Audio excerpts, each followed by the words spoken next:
So thank you for coming on today, Joey. It's really nice to get you on, get your perspective on things. And I've been following you on LinkedIn for a while now, and I find your posts interesting. And as a young designer myself, I look for other people in the community to draw information from. And yeah, I found your posts quite interesting over the last few months. Awesome. Yeah, no, thanks, Roman, for having me on. I'm excited to talk design and life and yeah, whatever you want. Yeah, sounds good. Maybe just to start off, would you like to introduce your background as an industrial designer? Maybe talk to how you have moved through your career to the point where you are today.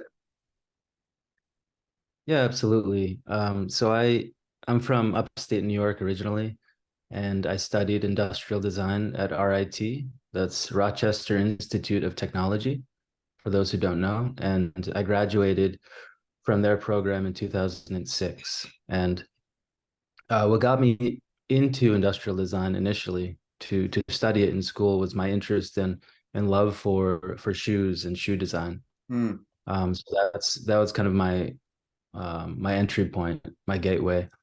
But throughout school, I actually, I tried to do a lot of shoe projects, as you can imagine, but the non-shoe focused projects were actually some of my favorite, and so that stayed with me throughout my career. Hmm. So I ended up starting my career as a shoe designer. After interning for Clark's and then New Balance, two different summers during my in design school. Hmm. I landed a job with Clark's in Boston. So Clark's is a shoe company, a shoe brand out of the UK. Hmm. But they have their US location is in Boston. So I worked there for about 2 years. And it was like a dream come true, honestly, getting to design shoes, be a professional shoe designer. And that's Hmm. it was an amazing experience. I got to go overseas a few times, work with the factories. Hmm. Um, so essentially while there, I designed a line of shoes for Clark's Originals. Hmm. They wanted to do a spin on their Originals, ingredients. So the crepe outsole with kind of the kind of signature leathers that they use. Um, and so I worked on that, and I also worked on designing a line of shoes for Banana Republic, a line of men's shoes, Hmm. because they came to Clark's looking for our expertise in engineering shoes to be very comfortable. Hmm. And so that was a really interesting project as well because their shoes weren't selling because people realized they were so uncomfortable. So it was a bit of like shoe engineering and fit with style, so blending the two worlds, and that was Yeah. really awesome. Wow. It'd be really interesting to work on So together. There's just so much to it. Like, all these different factors that play into like what makes up a good shoe, like the aesthetic choices, and then you've got all the different like the midsole and the effect it has on like the different types of terrain you walk on. It can affect the shoe you use. It's a really interesting field to be in, I feel like. it is, yeah, it's a cool blend of fashion with product, right? Mm. So injection molded midsole, outsole with Mm. soft goods, with the Mm. uppers. And so I learned a lot about materiality and construction. But then I got the itch to get out of shoe design because, and it's crazy because that's ultimately what I wanted to do with my life, right? Mm. Um, but I decided I didn't want to be limited by the category, by the thing I could design. And it was told to me early on that if I stay in any one product category for too long, it's hard to break out of that and expand. And so because of that, that fear drove me to land my next job at Design Continuum, aka Continuum, and also in Boston. So that's a design firm. Mm. And Continuum is known for design inventing the Swiffer sweeper. It's like a dry mop system. These are things that I was not a part of, but that's what they're known for, as well as the Reebok pumps. If you recall, the original Reebok pumps they designed, as well as the one laptop per child. um, they worked on that as well. And so I spent 4 years at Continuum, and this was my so transitioning from um, shoe design in-house to incorporate to a consultancy was a big transition, right? And it Mm, took some time to adjust to that different business model and mm, pace much faster. The projects varied, right? So kind of jumping in and jumping out. I got to work on many different types of categories. No shoe projects at Continuum. So I worked on like kitchen products, consumer electronics, to some healthcare, and that was a great experience. I had a lot to learn. So I think that was a really pivotal moment in my career, landing that job and having that experience. Um, but then I actually quit that job to move to Costa Rica to spend. I've told this story so many times.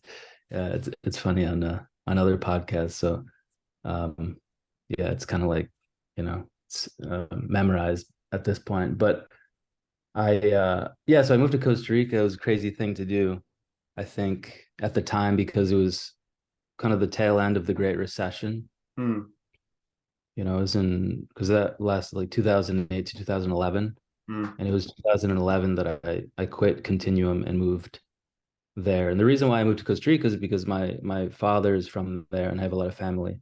So I never really get a chance to experience that, right? Like I grew up with it, raised by my father, but I never really got to spend or live in my homeland, let's say, right? Or at least mm, my father's homeland, mm. me being first generation. And my mom is Irish American, so that's why I look like a blend. Sounds like me. My dad's Yeah. Lebanese, and I went back when I was 18 to live with him. But then I grew up in Australia with my mom. We have Oh like wow, yeah, similar kind of story. exactly. Another Mm, blended story. It's cool. It can be confusing sometimes, but yeah. it's a very rich kind of mixture.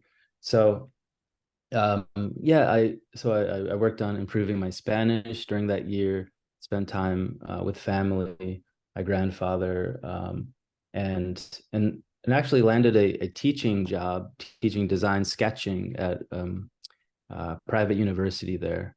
And so that Mm, was a really cool experience. That was my first time really teaching. That was my first teaching experience, as a mm, professional, and that was amazing. But after a year, I got the itch to go back to the rat race in the US, and ultimately landed my next job at Smart Design and mm. worked in New York City and partly in their London studio that they had at the time Yeah, for another 4 years. yeah.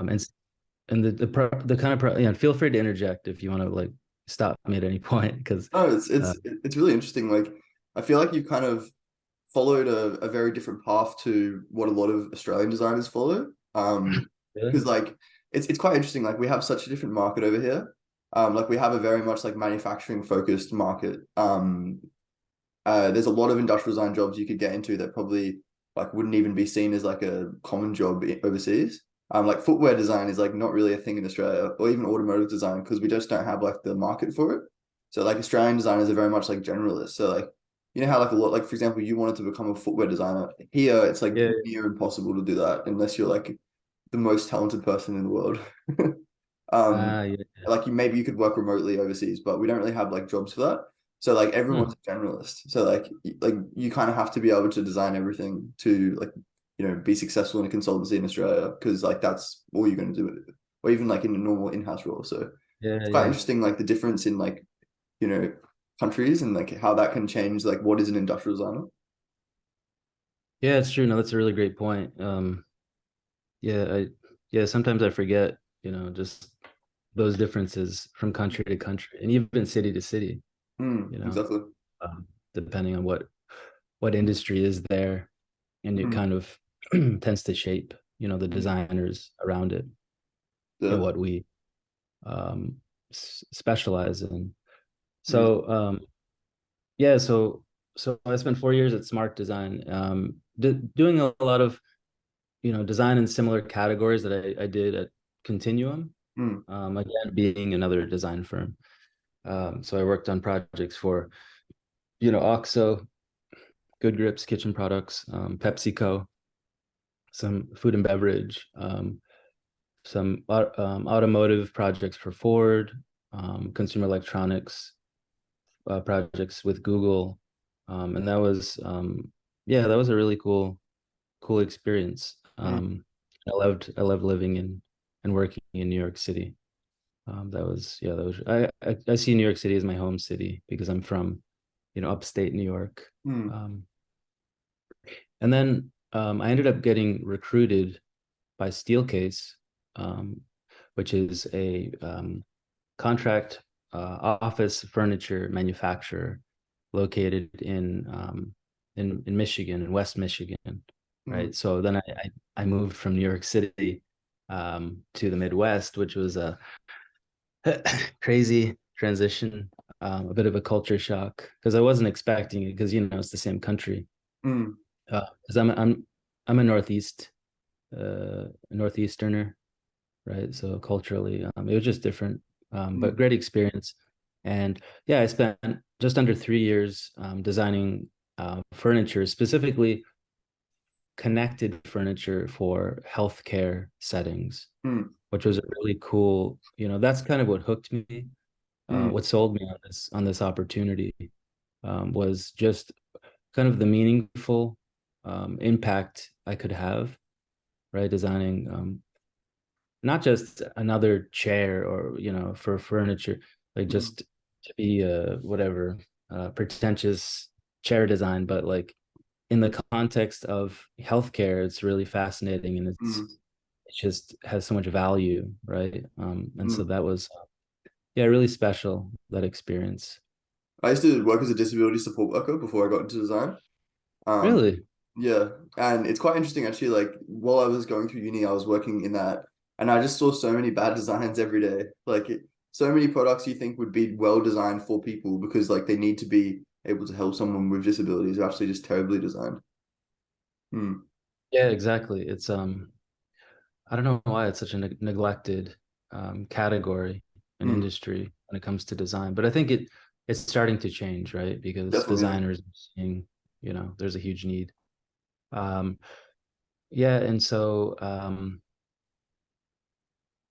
essentially, I ended up getting for my next job, I got a really unique opportunity to head up the industrial design team for HP in Barcelona. So I moved from West Michigan uh, to You Barcelona really moved for that. everywhere, didn't you?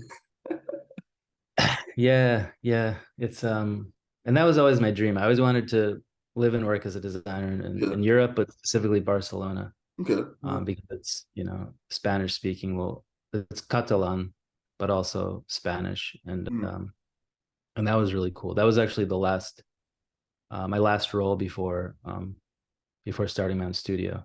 mm, And so I was there for just under 3 years, mm, and was I had 1 year pre-pandemic, which was amazing. And then once the pandemic happened, it was a bit more challenging.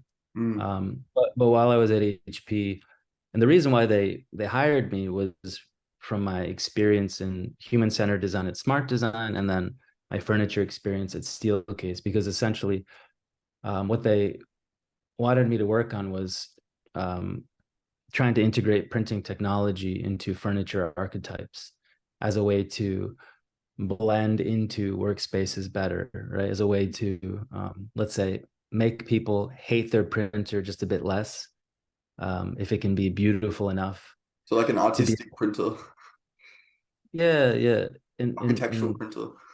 That's cool. exactly, yeah, You idea. blending into the architecture, Mm, so to speak, right? And so we called that furniture that prints. That was our design ethos, mm, and that was a really cool project, right? I never imagined myself going to work for HP and designing printers, but when you think about kind of the need that was there, it was so amazing to be able mm, to kind of do a mashup for a real project, right? Because I Mm, love doing mashups, and I've done a bunch of them on Instagram, and I think I posted some on LinkedIn. Just different product archetype mashups as a way to tell new stories, yep. and that was a great opportunity to do a mashup, but for industry. Mm, And yeah, and then my my wife, my partner Martell, she moved from West Michigan to Baltimore to pursue a job at Johns Hopkins University, mm, while I was in Barcelona pursuing that role. So we were long distance during that time, mm. and so we needed to get back together, right, at some point. Yeah, So long distance can be hard. it's tough, yeah. I'm lucky. I just moved states in Australia, and my girlfriend's come with me, so we're all living in this new state together, which is great. But Oh, yeah. nice. Oh, Mm, that's great. Yeah, it's definitely challenging. mm, And so anyways, long story short, I quit my job at HP to move back to the States, and specifically Baltimore to be with Martell. mm, And and I saw it as, a really good opportunity to finally go off on my own and take the leap of faith. mm, Um, because I was trying to figure out, like, I was asking myself, what company would I want to work for, right? At this point in my career. At that point, it was like I had been working over 15 years, starting in shoes and ending up in printers. And and I couldn't come up with a company. I just didn't, it doesn't matter how cool the company. mm, I just wasn't, I was like, there was nothing that really drew me in, excited me, and I think that was the realization that it was time. It was time for me to just give this a go. And now it's been over a year, mm, just over a year since I started mm, my studio. And it's a lot of ups and downs, mm, higher highs and lower lows, let's say, than working for other people's companies. mm, Um, but it's but it's so worth it. I don't think I would go back at this point. I don't want to say never, right? Because you just never know mm, what the future holds, and maybe there's like some perfect fit or a perfect opportunity or a perfect company. But now that I've gotten a taste, of being, I don't want to say being an entrepreneur, because you could be an entrepreneur um, inside companies as well, mm, but doing my own thing, running my own business, my own little design studio, mm, it's been very rewarding, and my first year was amazing. Honestly, I made really good money, but now I think I'm in a sophomore slump, my second year, because um, I don't know why. It's just sometimes you hit dry spells, and I think the economy has been yeah, it's very hard right now with everything. really, really challenging, exactly, for a lot of people. Yeah. A lot of people getting laid off, Mm, and companies tightening their budgets. And so yeah, so year two for me is a bit challenging, but I think I just need to persevere and push through. mm, that's great. What Yeah. so you mentioned you've moved into your own kind of organization. Do you work solely under yourself, or do you have other employees in your consultancy, or are you just currently working singly? Yeah, I don't have my own employees. I bring in contractors, Yeah, right, because it's I just can't yeah, have the overhead. yeah, It's yeah. too unstable, right? Mm, So I work with actually Martell, my partner. She helps me out so much. mm, She's like a strategist, researcher, project manager, all packaged into one, and yeah. it's like the perfect complement to my brain. Mm, Right? I'm just kind of a raw creative, mm, more on the artistic side, and so she balances me out, and I feel very lucky to have her mm. as a partner. She's also a co-owner of the studio, The and designer she's and the designer and wife dynamic, I feel like has been tested in time. Like you've got Ray yeah, and Charles Ames, you've that's got right. like Henry Dreyfuss and his wife. Like there's there's always these people in history that have just like done well with their partner. I feel like a business with you and your wife is a really good strategy. So, Yeah, and you know, it's not for everyone, but we make it work really mm, well. Because she's not from the design world, and I actually think that helps. mm, Um, and so we're not butting heads or anything. yeah, And then, you know, for the extended team, we bring in contractors, like if we need engineering support or additional design support or research, you know, that's usually what we do. We cobble together a team mm. based on the specific project.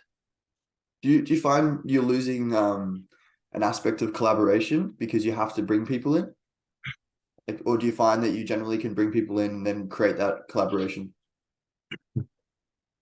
Yeah, I think so far it's been pretty good for creating that collaboration, Yeah. you know, and I think it was hard at the start, Mm, but you know, after a couple of client projects, then once I was able to establish a good working relationship with some people, it was like they became my go-to um, resources, right, for mm, projects. And at this point, it's just kind of picking up where we left off. It's so seamless, yeah. right? Good. And at the end of the day, like Martel and I can tag team projects together, you know, and we don't necessarily even need to you know, I think her and I together are able to really come up with the vision for design projects and Mm, whatever problem we're trying to solve, and then we can bring in others to execute on that vision. Right. mm, There are times when we do like to bring in others earlier in the process, right, to help steer us in the right direction, because we don't, you know, we're not experts in everything. For example, like engineering, like neither one of us are technically minded, mm, right? So that's a key piece to the puzzle. mm. Yeah, it's interesting. Australian industrial design is almost kind of like like a collaboration of engineering and design in a lot of ways. Like we have to be kind of technically minded inherently to be able to do a lot of the jobs we do. Um, just because like for example, right now I'm working for a signage manufacturing company.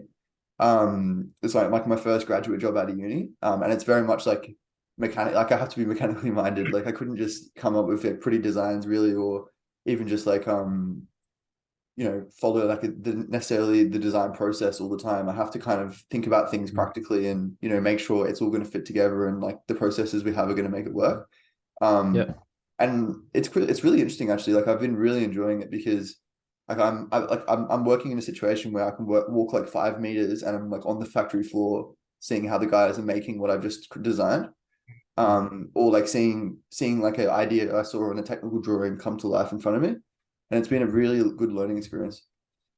That's awesome. Yeah, no, I um I envy technically minded designers. I just never really, that was always a, I had to work extra hard Yeah. at the technical I'm the things. same to be honest. I don't think I'm inherently technically minded.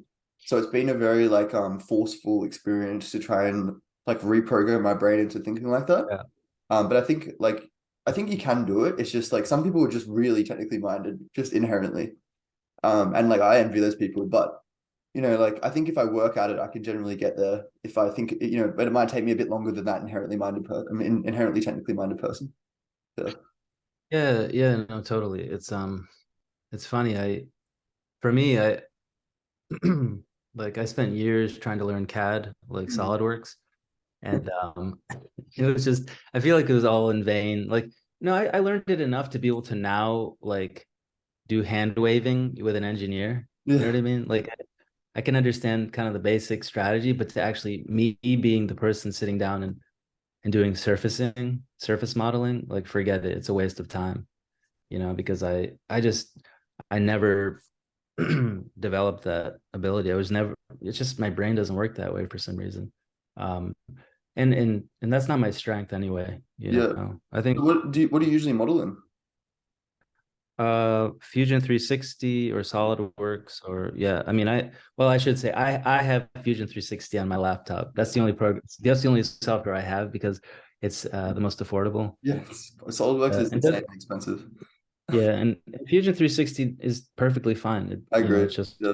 like, and I have it to be able to open up step files and spin it around and take a bunch of screenshots and like, mark it up in Illustrator, and that's kind of the level that I work at, honestly. You're It's the good. ideas guy. Exactly. Yeah, yeah. And then I, oversee and collaborate on with the technical folks in the back end to ensure that the vision is carried through into the nuts and bolts, into the details, right? Mm. Because I very much, you know, care about the design details of how a design is executed. It's just that I'm not necessarily the one executing it, right? Mm. Yeah, no, definitely. I think it's good that you kind of like work to your strengths, like and you like work with your weaknesses. Like I think that's a good way to look at it because I think a lot of people they get kind of like buried down in the fact that they're not like maybe good at this one thing and kind of just give up on their career. Like I know a lot of people when going through uni who like were like I can't do this because I'm not good at sketching, for example, right? But I'm like, Yeah, yeah, yeah, but you're really good at CAD. So like you could be specifically a CAD designer. You know what I mean? yeah, Um, exactly. I yeah. think it's you make a really good point. I think that's the way it is in university and design school, um because really we have to do it all, right? As design students, we're expected to learn the rudiments, the basics, the building blocks, right? Um, that we'll need to demonstrate to get a job, to get a first job. Hmm. But the reality is, once you're in the working world, right, as you know, we don't have to do it all every Hmm. step of the process. Yeah. So there's someone else who can do the CAD. Well, depending on the company you work for, let's say, Yeah. right? Every company is different. Um, it's yeah, because I really was never the one to do CAD even from the very beginning. Yeah. Because my strength has always been storytelling Hmm. and meaning, and coming up with kind of narratives around stuff, around things, Hmm. and making it emotionally compelling for people in Hmm. some way. So I guess kind of more on the strategy side, but Hmm. very much strategy around a tangible thing, right? Hmm. Do you feel like when you were going through university, you felt like you were missing out on those skills and you weren't like capable in those ways? Whereas now, looking in hindsight, you're a lot more like understanding of your strengths and your weaknesses. But back then, like, did you feel like you were limited? Limited by not being able to do CAD, you mean? Yeah, just because I feel like a lot of my friends, like, they might it might be nice for them to hear that there's more, you know, looking in hindsight in the future, you might look back and think, oh, I was limited in that way, but I look at all my strengths here and I still made a career with those strengths. Do you know what I mean? Yeah, Or have you yeah, always generally just been like pretty understanding of the fact that had positives and negatives? no, no, that's a great question, first of all. And my how I viewed that, my strengths and weaknesses, has evolved throughout Mm, my career. And I think in the beginning, I probably spent too much time criticizing myself for not, not being really amazing at CAD. I used to get so frustrated by that, yeah. and felt like I wasn't a designer. I couldn't be a designer until I really learned how to do complex surface modeling. Um, and yeah, I do wish I um, realized it sooner, that that's not the case at all. Mm, I do. I should say that, like, you know, it comes down to what kind of job you want to get, right, with your mm, portfolio out of school, because that really should determine, and also where you, like, what kind of designer you want to become and grow up to be, mm, right? And because I quickly realized, wow, I don't actually need to be super proficient in CAD. I needed to understand the language enough, Yeah. right, to be able to communicate with a mechanical engineer who knew how to surface model like brilliantly. I needed to be able to communicate through my sketching, through model making, right? Making a tangible thing. I still had to be technical in that sense, Mm. right? Just for whatever reason, this, when it came to the software in translating the design intent into, a manufacturable surface model, I just, that wasn't what I was good at. Mm. But it's absolutely possible to be a designer without knowing CAD. I know it's but I I don't that shouldn't be like I don't want to give design students kind of an excuse, Yeah. right, for not learning CAD, because you still have to learn it, you have to learn the language, you have to understand it, right? But Mm. you don't necessarily have to be the best at it, let's say. I think designers are inherently self-critical, sometimes to their detriment. Like I know personally, like I've always felt my weakness was sketching. And for a long time, it made me not want to get any better because I just didn't think I was ever going to get better. You know what I mean? Yeah. But like actually practicing, I have got better. So I think like sometimes, taking like a step back and just being like, I might not be the best sketcher in the world or the best at CAD in the world, but if I take active like steps to get better, I will be better. Like sometimes that can be really beneficial. Absolutely, yeah. And sketching is yeah, no, sketching, anyone can improve their sketching, right? It's just a matter of time you spend. Yeah. Um, anyone can learn that. Um, and I think I like sketching was one of my strengths. Mm, Whereas CAD wasn't. I was really proficient at yeah, at sketches. And so I used that quite a bit in my, in my role as a designer at companies. Um, but yeah, it's if you're not uh inherently good at sketching, it's mm, absolutely possible to improve and leverage that tool, right? It's just a mm, tool, a communication tool, another communication tool. mm. Yeah, I think it's like it's funny because like the world we live in now, like back in the day, a designer who sketched, like they might sketch and they might be really good at communicating their ideas, but they might not be doing like pretty renders, on their iPad. But like back in the day, who would you look to? Like you might see a book every now and again that says like, I don't know, industrial design sketches, and you might be like, wow, that's a Yeah. cool sketch. But you're not really going to get that exposure. Whereas these days, you could be scrolling through Instagram and be like, I'm never going to be like this. You know what I mean? Yeah. Like, I think that's why a lot of young people who get into design can immediately become self-critical. They could be like, my renders aren't going to live up to the standard on Instagram. My sketches aren't going to. And It's like, I suppose this is like the issue with social media. But I suppose if you can distance yourself from that, you can really kind of like improve in that way. Yeah, no, you make a great point about social media. I think it's a blessing and a curse, right? Mm, It's good in that, you know, um, the bar is raised super high. Everyone has access to it around the world to see examples of amazing sketching or whatever it may be. But to your point, it's also um, detrimental, right, to maybe our confidence and enjoyment of discovery on our own, mm, and improvement. Um, because if we're constantly comparing ourselves to something that's just seems so unattainable, it can be really deflating, mm. right? It's a good way And to I think think about it. that's it's really unfortunate. Yeah. So, and the only way around that is, being disciplined enough to not go on social media as frequently, which, It's also which perspective as well, but I've been doing for, oh, sorry, what was it's that? also perspective. Like I feel like it's not even about not going on. It's about you can still look at social media, but you got to think about it in Yeah. more of a like a optimistic way, I suppose.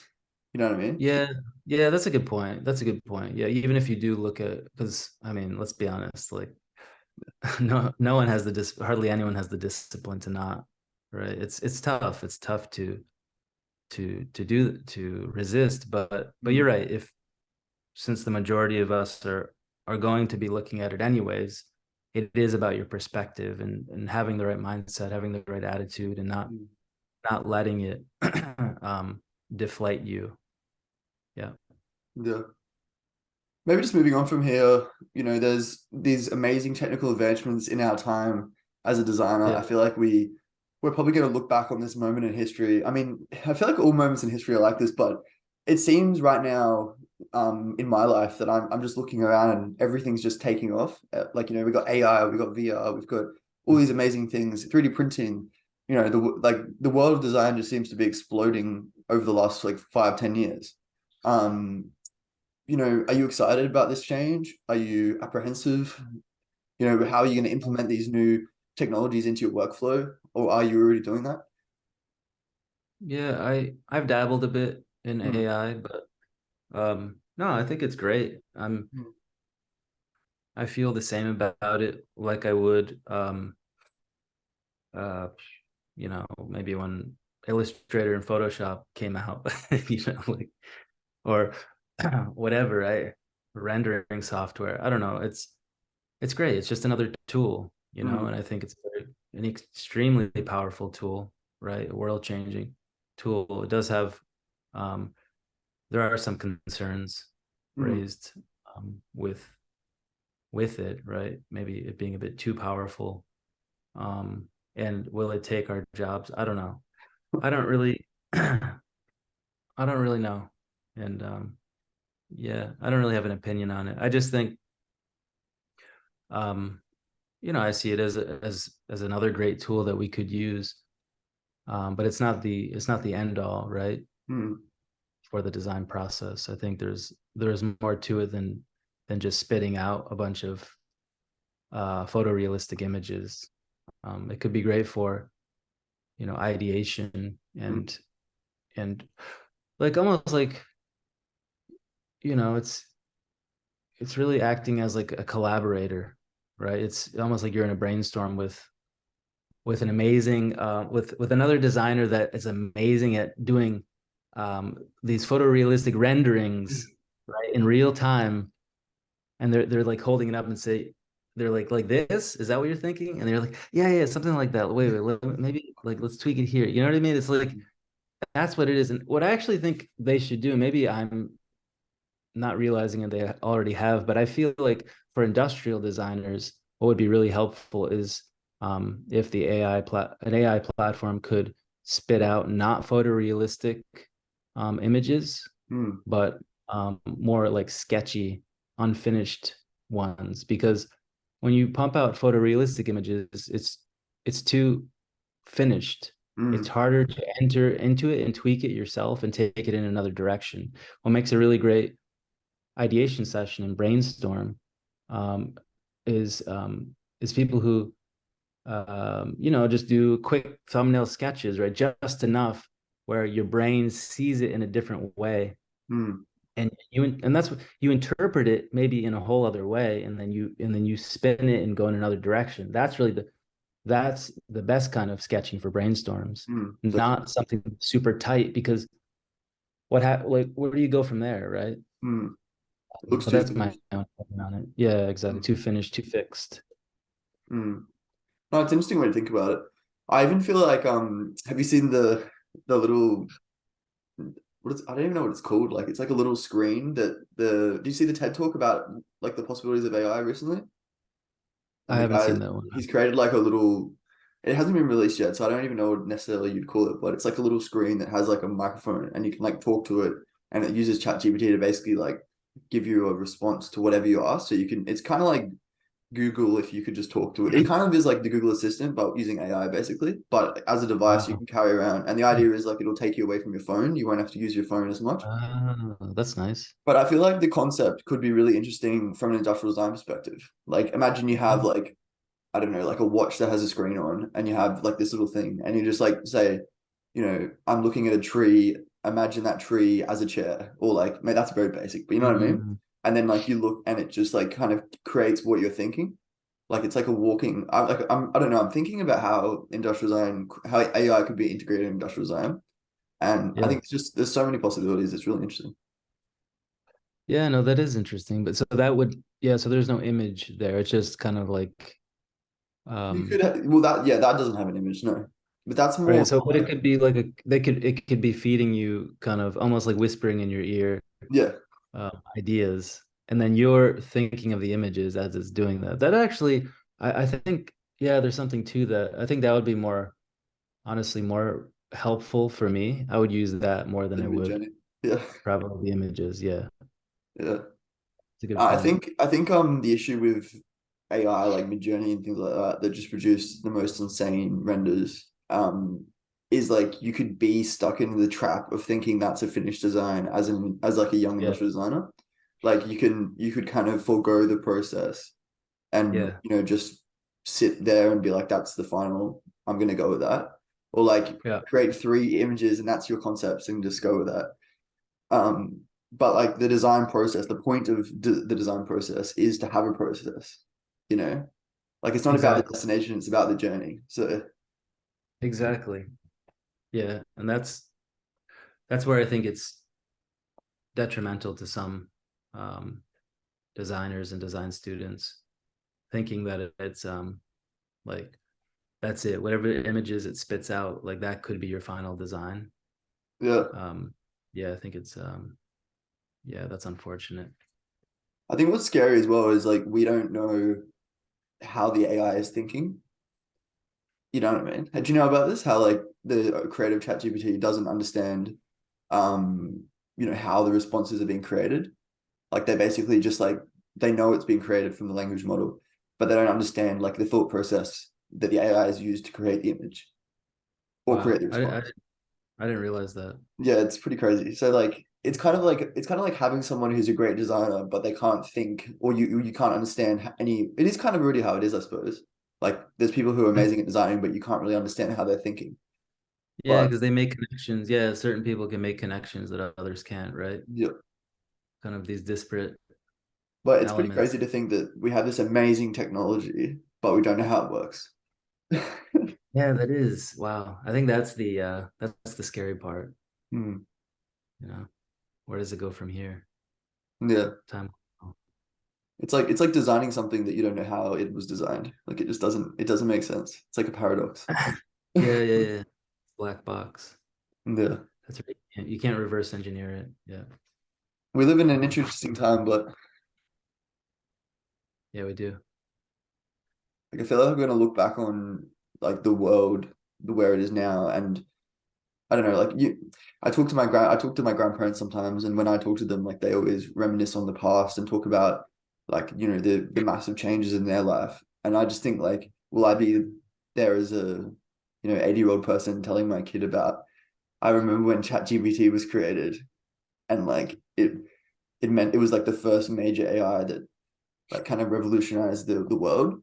And like now we've got I don't know what the world would be like then, but like it's just going to be really amazing thinking about how we will reminisce on this time in the world.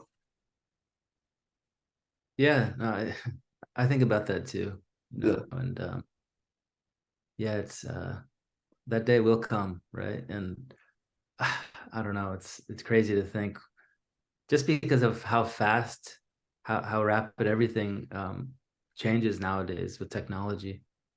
Like even in 10 years from now, geez, what is the world gonna look like, you know?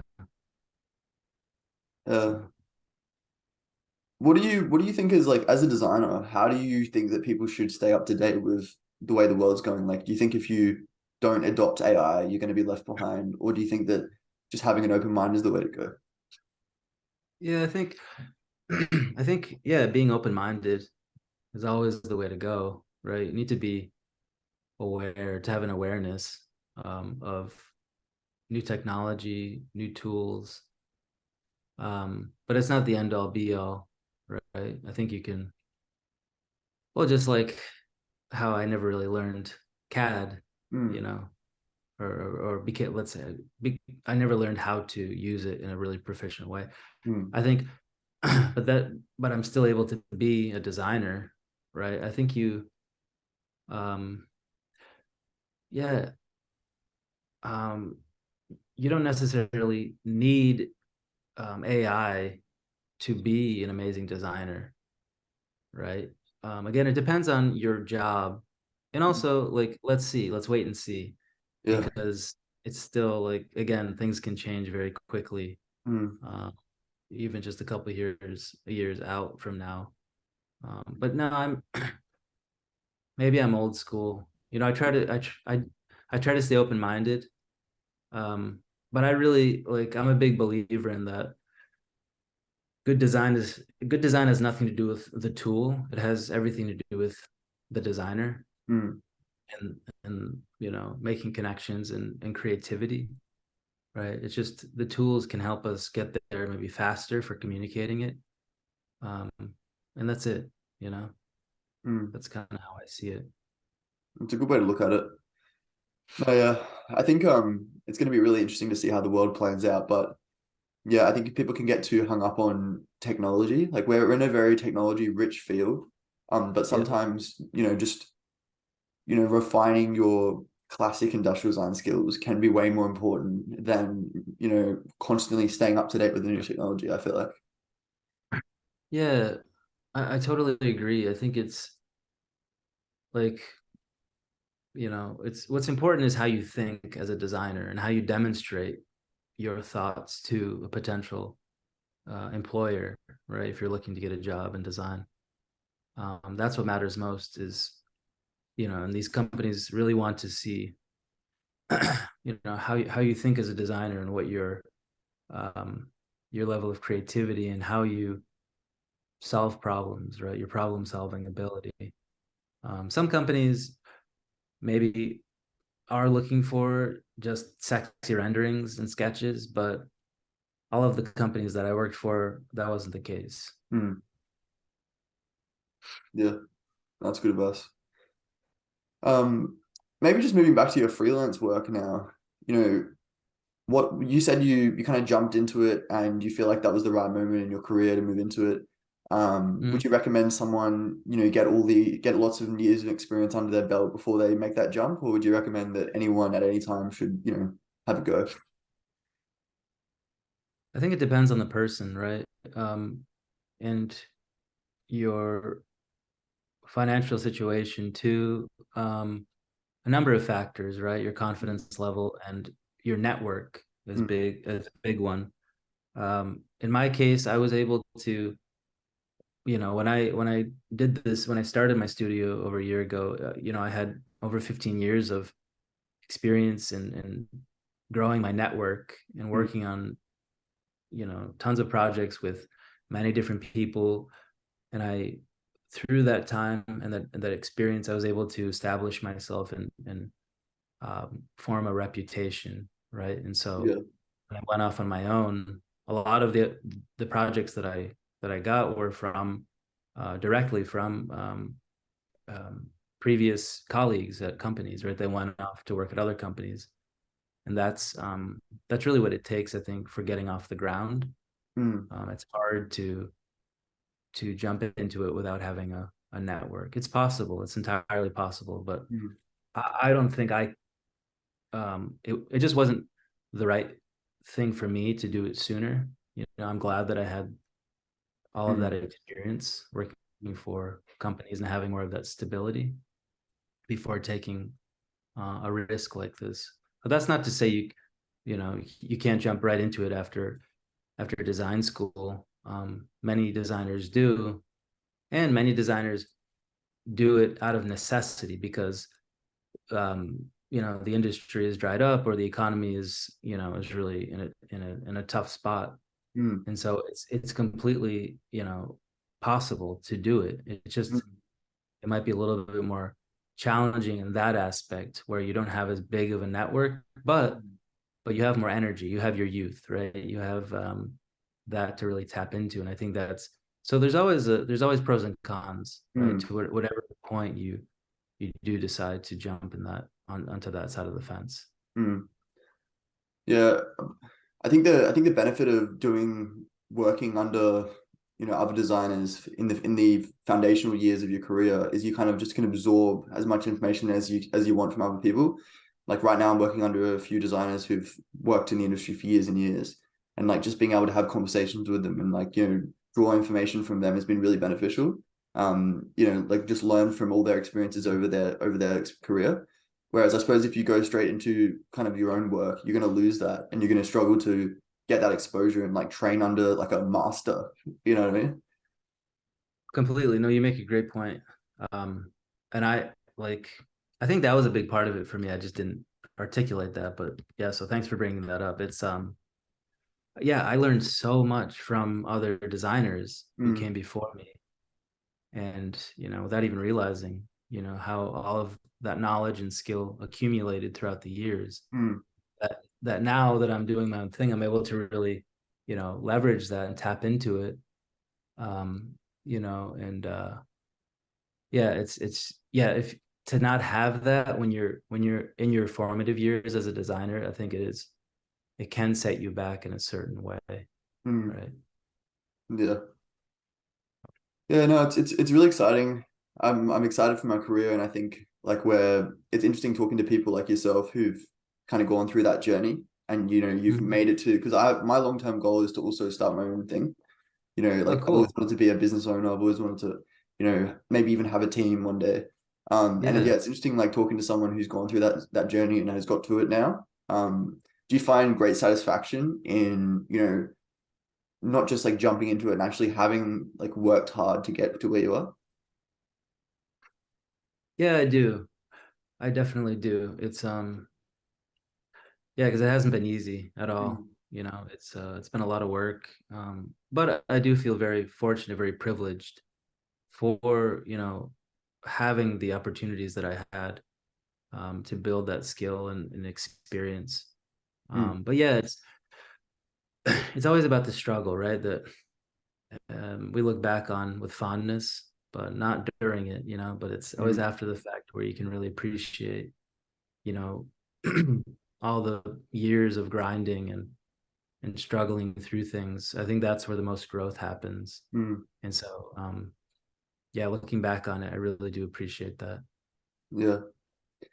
No, I think struggles is what makes you stronger and you know takes you to the next level. Like I Exactly. graduated December last year, and for the first like 6 months didn't have a job, and like it's not even that long really, but like I Mhm. feel for myself, I was like, I want a job, like you know what I mean? Like I've just wasted all this money at uni, blah blah blah, and like having those worries, you pushed me Yeah, forward to like getting better, doing sketching daily, and then even starting the podcast. So like when you look back in hindsight you realize that there was a reason why you went through those struggles because it like brought you to where you absolutely. are today. Yeah, no, I really appreciate your positivity, right? Um, it's so important to have the right attitude, right? When you go through it, and you know, it's not always easy to stay positive, right? Mm, Especially when you're feeling maybe I don't know, angry or resentful or just like why, what's wrong with me? Why am I not getting a job mm, or even what's happening to me now in my sophomore slump with my studio? Like I ask myself often, like, why are companies not getting back to me? What's wrong with me? What am I doing wrong? mm, That doesn't go away, right? mm, Even after all of my experience and everything, there's still, that doubt creeps in. mm, And but but that's part of the struggle, right? Is mm, reminding yourself, no, it's not, that's not it. There's other factors at play. I just need to be persistent, right? I need to um, stay positive, stay hopeful, and spend time elsewhere. Spend time, developing, improving my website, or networking in a different category or whatever it may be. Right? There's always a way. There's always a solution. And us being designers and creative thinkers, we know how to use creativity to get the things we want, right? To solve problems. So mm. Yeah, definitely. No, it's good that you're staying resilient. I think like, you know, sometimes people can give up on their dreams because it's too hard, but I think like persevering and making your dreams a reality is much more satisfying in the end than just kind of like taking what's easier. Yeah. Mm, Yeah, it's about it's about the fight. It's about being in the fight. If you could just, you know, be in it and battle it out, that's a victory in and of itself, I think, mm, exactly. giving yourself the opportunity to struggle, to, fail here and there, and then move forward and get up again, you Mm. know. And it makes you stronger, not just as a person, but even as a designer, I feel like, because like when you go through a project, you're going to have a lot of ups and downs as well. And like if you're not a resilient person, it's going to be hard to get past that. Um, I think it's kind of important in a way to having struggles as a designer. I feel like if it's always smooth sailing, sometimes you might really struggle when there's issues in a project. Yeah, absolutely. I couldn't agree more. I think, design is full of uncertainty, right? The answer is never in the back of the book, Yeah. like it was in math class, right? Mm, And so because of that, you're right. Like, design is about iteration and failing and improving on something, and scrapping something altogether, and pivoting and doing a 180, mm, and being okay with that chaos, right? And knowing that it's really not failure, right? It's just part of the process. And it's mm, funny how many times I forget that on projects, right? mm, Where I have to remind myself, oh, right, yeah, this is design right here. This struggle, this, having to iterate, having to like grind through, to find sort of the diamond in the rough, let's say. mm. But it's every time that's just what happens. Sometimes it's a little easier than others, some projects, but most of the time it's, yeah, you got to grind at some point. Yeah, I even noticed this at work the other day. Like we were talking about a project that I wasn't a part of, and one of the guys was like, "Would you like to see the final photos of it?" I know like after everything you went through, would you like to see it? And he's like, "Of course I'd like to see it. I always like to see like even if it's hard, I'd like to see the result because it's actually come to life, right?" And like I think Yeah, that's a good way to look at it because like in the moment it can be really hard, but like when it actually when it gets to the end, you're still going to be proud of it and you're going to want to see the work you've done. You're not just going to want to be like you're not just going to want to forget it. If anything, you want to go and have another bad experience to get the final result. exactly. It's addictive. Yeah. And the crazy thing is, speaking about how the answer is never in the back of the book, Hmm. and how design is iterative, even when, we often, when we, at least for myself, when I see the end product, I still see things wrong with it that I wish I could fix, right? Or, but it's just, that's the curse, I think, of being a designer. We get kind of OCD about things, but, um, yeah, Hmm. It's important, but it helps you, never see anything as perfect. There's always going to be something that can be improved. And I think that's important. Like if you just see everything as perfect, you're never going to really make any changes in something. that's right. Hmm. Yeah, my girlfriend always complains that like whenever I go anywhere, I complain about not complain, but like I criticize things. Like I'm like, oh, look at that, that could be designed like that, or like look at the panel gaps on that, you know what I mean? And it's like she thinks as like a negative thing that I'm like negatively criticizing it, but it's not that I'm negatively criticizing. It's like this could be better. Like Yeah. if this was done this way, this could be better. It's not that it's bad. It's like everything can be better. Yeah. Yeah, I know what you mean. Yeah, it is a curse, one of the curses of being a designer. Absolutely. Yeah. That's great. We talk a lot on the podcast about design as more than just a field of creating products, like industrial design, for example, or even just design thinking. We talk about it as a way of life and even like a skill that can take you into so many different careers. Mhm. What do you think of the future of design? Do you think design will become a household name in a way that will take it further than, a field where you create products? It could be, you know, political mindset. It could be, legislative mindset, like people in roles where they can actually use their design thinking to make changes in the world on a more of a global scale. Do you think that this is going to become a reality of the future? Yeah, absolutely. It's already becoming that, right? Mm, It's way more than just industrial design, mm, way more than just objects, right? mm, And I've worked on projects from my past that didn't necessarily result in a thing, in a project, a tangible thing, but like in a service, an experience, right? Yeah, I think that's the beauty of design. It's not, you can't define it by, um, whether you can touch it or not. mm, It's, yeah, because I think it's really about experience, right? Experience to me is like the holy grail of mm, design. And even you can even design conversations, right? Like this conversation between us, mm, you designed it, you prepared for it, and you had questions prepared, and we designed it together in real mm, time, right? mm. You asked questions, I responded, you interjected, and then I built on something you said. Mm. So We went design through a is happening process. all the yeah, it's exactly, design is happening all the time without us even realizing it. Mm, Um, but again, I think it really depends on how you define what design is. But that's kind of how I define it, mm. right? Yeah, So in that sense, yeah, it's way more than products. mm.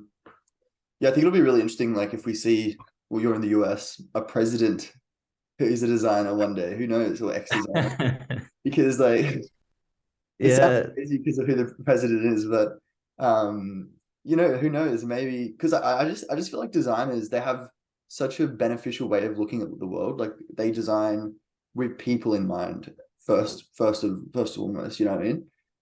Like they design things that are, visually enticing to people or functionally, helpful to people. That it's always centered around the person.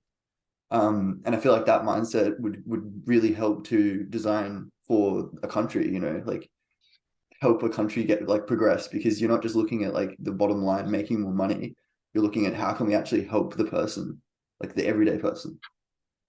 yeah, I love that thinking. I think that'd be super trippy to have yeah a designer president, or at the very least, like if a president could um value good design, and then they would bring on a designer onto their team, right? Mm, I think even that would be beneficial to society. mm. Yeah, it's interesting because right now we have, well, most politicians are lawyers, businessmen, which it has its positives and benefits. It means that you know they do well at running the business that is the country, Yeah, but yeah, yeah. they might not necessarily make the best decisions for the everyday person. They might have more corporate interests at heart ultimately. And yeah, it's an interesting way to think about it. Yeah, it really is. It really is. I love that question. Hmm. Maybe just moving in more into the future, where do you see the future of design in, say, the next like 5-10 years? And like what major changes do you think we're going to see?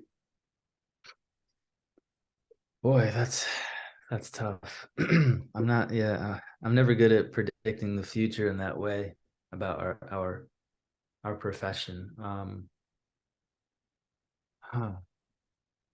It's really hard to say. Yeah, you kind of stumped me with that one. I feel like I should have an opinion about that, but I don't. I mean, I think, well, what's going to happen is technology is going to continue to advance, Hmm. um, as it always does. We'll have new tools and new, you know, mm, just a just how it always changes. Everything in life is constantly in flux. Nothing ever is static. Hmm. But then you always have the timeless aspects of design, Hmm. right? Of what is good design, and how, you know, the right approach to design, how to design for people, for planet in meaningful ways. Hmm. That's never going to go out of style, right? And I really love to remind myself of those timeless aspects of what we do, Mm, and not lose sight of that and get carried away and always chasing after chasing after the shiny new tool or shiny mm, new technology, right? mm, Um, so it's always about a balance, but that's how I see the future unfolding for us. We'll need to adapt and learn new tools as we go, but still um, continue to practice those timeless aspects of good design. You mm. know, Yeah. I think a lot of people these days can be lost in the future, like, and kind of forget that, looking to the future is only one aspect. Like looking to the past is an equally beneficial practice. Like I yeah, recently have really enjoyed just researching the history of industrial design, history of famous designers, how they came across their ideas, what background brought them to it. Even like the YouTube channel. Are you familiar with History of ID, the YouTube channel? I'm not. No. You should definitely check it out. It's really good. It's by an Okay. American guy. I think his name's Jason Bird, something like that. Okay. And Cool. he's basically a history of industrial design teacher at Oh, university. And I can't remember specifically which university. And he basically has like his YouTube series, which is just his classes at uni, pretty much, where he talks about the history of industrial design, going all the way from pretty much like the beginning of time. To be honest, like it started off at like the Egyptian times, wow. where industrial design obviously wasn't even a thing, but the concept of making things for people and making things better was always a thing. Then moves all the way through the industrial revolution and all the way to pretty much where Yeah. we are now. And it's really interesting to see like the way thinking about things has changed. And Hmm. even just like for inspiration, like you look at something from even a museum and you think, wow, look at that. That could be this new, design in the modern day. Yeah. And like that can sometimes be more beneficial in my regard, in my ideas, than looking to the future and trying to think about Yeah. what the next future is. No, absolutely. That's a great point. I think, yeah, and every project, we should always be looking to the past, the future, and the present, Mm, right? You need to be in the present to really be creative, right? You need to mm, be in the moment and find your flow, right? And that's the power of the present. mm, Um, and, and I think, and I use meditation actually for that to help me kind of find my center and like, you know, get in my flow. But I love your point about looking to the past as well for inspiration because it's true. Just because something's an old design doesn't mean it can't be inspiring. You could do a new spin on an old design, or you could take inspiration, from so many things from the past that, and a lot of these things are cyclical too, right? To varying degrees. And I think, yeah, no, I think that's a really powerful point you made. mm. No, yeah, I really enjoy I really enjoy looking at history, and like it's funny. You look like some of the people you look back and you maybe even wish you hope that you become someone like that person, like I don't know, a role model from the past. Like I really like furniture designers, for example, from like throughout history. But then a lot of the time when you actually look into their life, you realize a lot of Yeah. them are really unhappy and like they Yeah. never really were satisfied. So I think like, looking to the past isn't even necessarily about products. It can sometimes be about like learning from other people's mistakes and like learning, you know, I don't know, like the right trajectory of your life and like what morals you should take on. Uh, Yeah, absolutely. I think that's a great point. Yeah, just kind of picking and choosing. Yeah, what worked, what didn't. hmm, Um, yeah, and it doesn't even have to be like, the distant history, right? It could even be last week. I mean, the past is it's variable. hmm. What do you hope for for the future of your career? Like you've moved all these 15 years of different jobs and different countries and and now you're moving into your own practice. Like what do you hope for the future of the trajectory of your career? Um,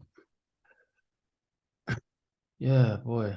what do I hope? I think I want to get more into finding this balance between client work, being like a design partner for companies, Mm, startups, and to establish companies, but also the other side, which is licensing and more signature designer mm, kind of opportunities, mm, right? And that's what I'm trying to balance now. And I think yeah, it's a lot of fun, right? It's working on those signature products, like collaboration with a brand, right? So it would be like I think what I want to avoid is taking on projects where I would be a ghost designer, mm, right?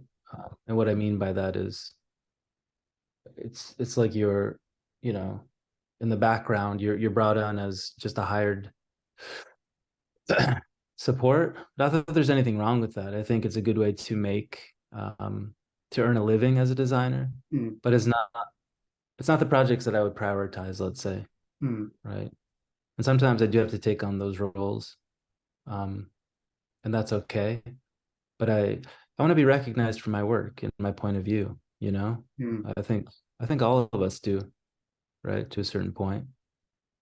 Um, and I think for me, for the future of my studio and my practice is continuing to sharpen my point of view, right? mm, And really put it to practice and develop a really strong um, design portfolio that demonstrates my method, my design approach, right? mm, In signature style of designing.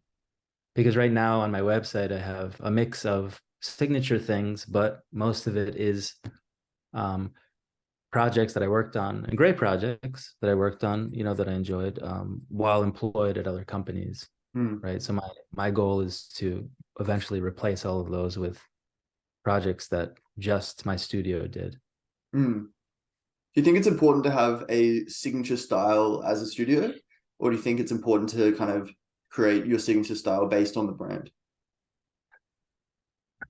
You could do either and be successful. Mm, But for me, I would really like to have a signature style of my own. mm, But but it doesn't necessarily have, because you can define a signature style in a lot of different ways.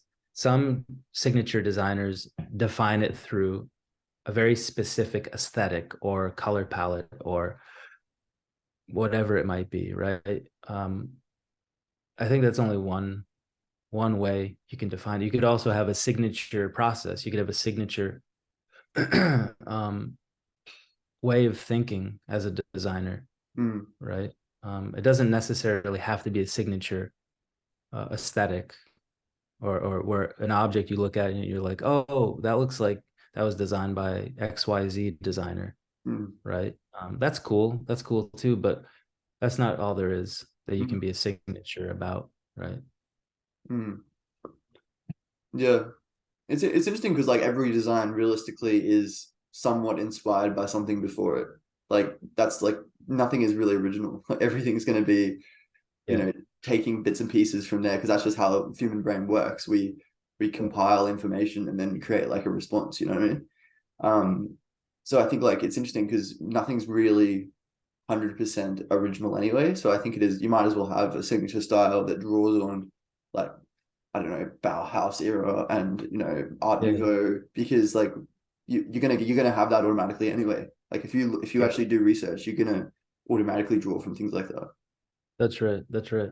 Mm, I think for me, what I don't want to do is have a signature style, a signature aesthetic just to have an aesthetic so it's recognizable. mm, I would like for it to always be meaningful for mm, that specific design, right? So, because I think it's a bit of a spectrum between a signature aesthetic and like what do you call it? Signature agnostic, mm, right? Where you're designing to fit the brand mm, and it's a sliding scale. I'd want to be somewhere somewhere on the spectrum. I'm not sure where exactly, but um, to be determined. mm. Let's say. That's cool. Well, yeah. Well, thanks for coming on today. Let's just to wrap it up. One final Yep. question. Sure. I'd like you to think back to, the beginning of your career, maybe where I am now, like just coming out of university, getting your first role, even maybe then that point before getting into university, getting into your first job. What piece of advice where you are now would you give yourself? And what advice do you think would really help the self you were back then? Yeah, I would say really believe in your side projects. Mm, Prioritize your side projects actually. Don't squander this time by giving every ounce of your creativity and energy to to the company you work for. mm, Of course, it's important to do a good job, but you know we need to take the time outside of our day job and you know you use I would say use these early years in your career to start building towards your studio, mm, developing your point of view, right? Because it doesn't happen overnight. It's not like a year ago when I was like, okay, this is it, I'm going to do my studio. Now I'm going to start from scratch on my point of view, right? That point of view is developed the entire time, mm, right? Bits and pieces in different ways. So start now. Start the sooner the better, and just start putting into practice, your how you see the world and what you believe good design is, right? mm. Because if you don't do that, then all of your time will like you could become kind of the expression is a part of the furniture at the company you work for. You know that expression? Yeah. Yeah, yeah, exactly. And you don't want that to happen, right? And some, many designers are perfectly fine with that, and they want to be, company people, right? Mm, And just drink the Kool-Aid, uh, and it's just and that's fine. Like it's good to be, passionate and love your job, but if you aspire to start your own thing, your own brand, your own studio, um, yeah, really, it's about the side projects. mm. That's great. Well, yeah, thanks so Yeah, much for coming on today, Joey. And yeah, keep in yeah, for touch. sure, for sure, Roman. Thank you so much for having me. It was a pleasure. Yeah, thanks, mate. Have a good one.